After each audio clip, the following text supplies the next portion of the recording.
Who's here with Sawhorse. I've got Chris with LG Squared. We're at the 1920s makeover ATL. So we're building a passive house, the first ever passive house in Georgia. So what if somebody has an amazing house? It's 100 years old. This one was 100 years old, but they just completely finished renovating the inside of the house. From early conversations we had 3 or 4 years ago, because I did ask you this question. You're like, well, that's okay. You can just do it all from the outside. So what would you do to a house, because you're leaving the finishes on the inside, what would you do to a house to make it kind of passive light, and make it perform better than new houses on the market today, but also where someone doesn't have to completely tear their house down and start over? And I look at opportunities like if they have a failing roof and failing siding, failing windows, I feel like that's the opportunity to just go ahead and add a couple extra control layers. And because siding guys are never doing this. I think that's that is a question that's really made for very specific, you know, like it's hard to answer that in a general sense, to give a blanket answer for any or all projects, and that's why we always start off our answers with it depends, right? You know. Well, I'll give you an example. I live in a house that was built in the 80s. Sure. They had the foam. They didn't use sheathing. They used the foam sheathings. I don't really have sheathing. I've got lead in bracing, so it's not falling over. The roof maybe has a year or two left on it. Siding, for the most part, is okay on 2 sides of the house. The other sides, I probably need to replace it. So I was looking at this as like, and the windows are aluminum, so I'm just like sucking it. You know, I'm losing energy depending on which way we're going. So for doing all that, and I see all these siding companies going around. It's like, why? I mean, most people would just like leave the windows in place, maybe get a new roof because you got to keep the water out. They would tear the siding off and maybe just put new siding on. You might get some house wrap. So in that scenario, like what would you suggest? Well, we have a project that we're doing right now that's similar to that. It's built in the 80s, just the same, and they're looking for high performance. This passive house light is, how do you define that? What does that mean to you? But let's just say high performance. We want it to be a whole lot better than it is, and it's way beyond code. Okay, to really do it, I haven't been able to come up with a strategy where you can only do one thing at a time. This owner asked us, can we just do the windows? Is that a good way to start right now? Is that going to give us a big improvement? Can we just do this? Can we just do that?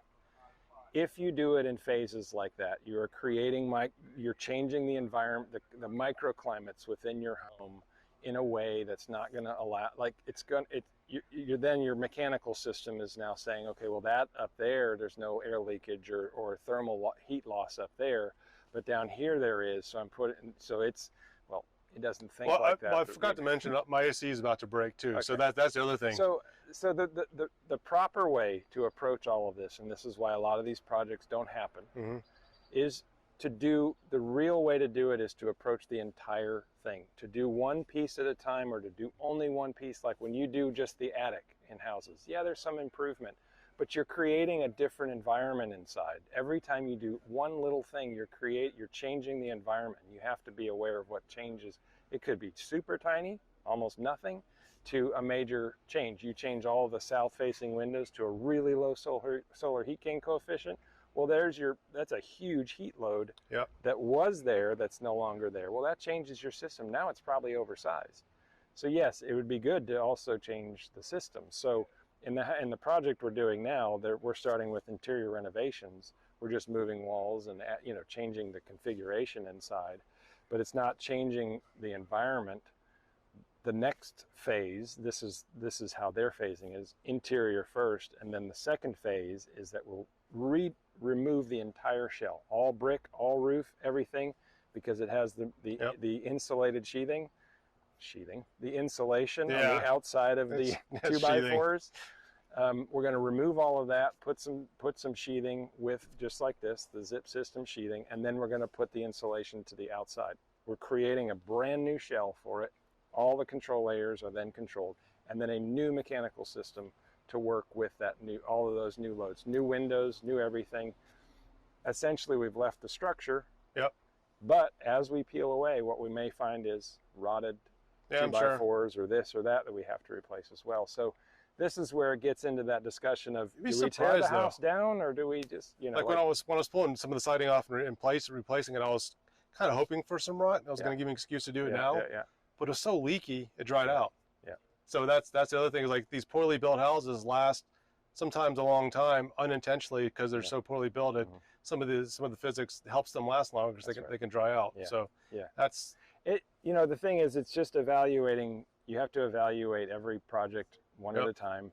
There's value, there's cost, there's comfort. There are so many things that are a factor here. If your health is at risk because the house leaks so much and it's allowing outdoor air coming in, or the mechanical system is sucking air from outside, or if any of these factors are there, and you have, say, asthma, or you have something, well, the value may be there to go that extra mile to say, you know what, I can spend less time at the doctor because I'm not breathing all that outside air all the time. Or, I mean, there's so many things to think about when you're approaching. There's never a silver bullet that just says, one thing here you can do on every house. Well, they sell those plug-in ozone generators. That you don't have to do any of this if you just plug one of those things in, right? Yeah. And the fix to all humidity, is just throw a dehumidifier at it. I mean, that's a good solution. But don't they have those more to it than basically those salts that you can hang in your closet, the stones that absorbs all the the mothballs. That works great. But like just sponges, just hang sponges throughout your house, and it'll soak it. Dehumidifier won't do that. I'll do all that. Yeah, no, So, well, cool. That's a good answer, because I think people, when they think about the exterior, they don't think about how that affects the HVAC system. If you replace an HVAC system before you do all that, then the system's oversized at that point. So that's the challenge. There's one analogy that sort of works, and that is, people don't realize this, and I don't want to try not to offend, but if you say you lost your pinky toe, there's balance in every one of your toes. That one little loss of a pinky toe or something changes in there, that affects how you walk, or it affects your balance just slightly, or one little thing can change the whole dynamic, or the whole way your body works as it has been working. So just the tiniest little thing can cause that, and you just want to be aware of that. And sometimes, or even if it's temporary, you sprain your ankle, it's like a roof leak. Right. Yeah. Got more humidity. That's right. So just, the butterfly effect, right? Yep. It's like butterfly here affects the weather in Africa or whatever. Yeah, it all works on the houses too. So. Yeah. So. Well, thanks for that explanation. Glad. All right, everyone. We really appreciate Chris coming out to do this presentation, answer all these questions.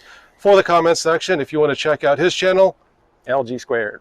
YouTube at /LG Squared. All right, we've got a link in the description below, and appreciate you guys taking a look at this house. We've got the virtual house, which is going to be in multiple phases. We've got the as-built, where you can go through and see what it looked like before we got to this point.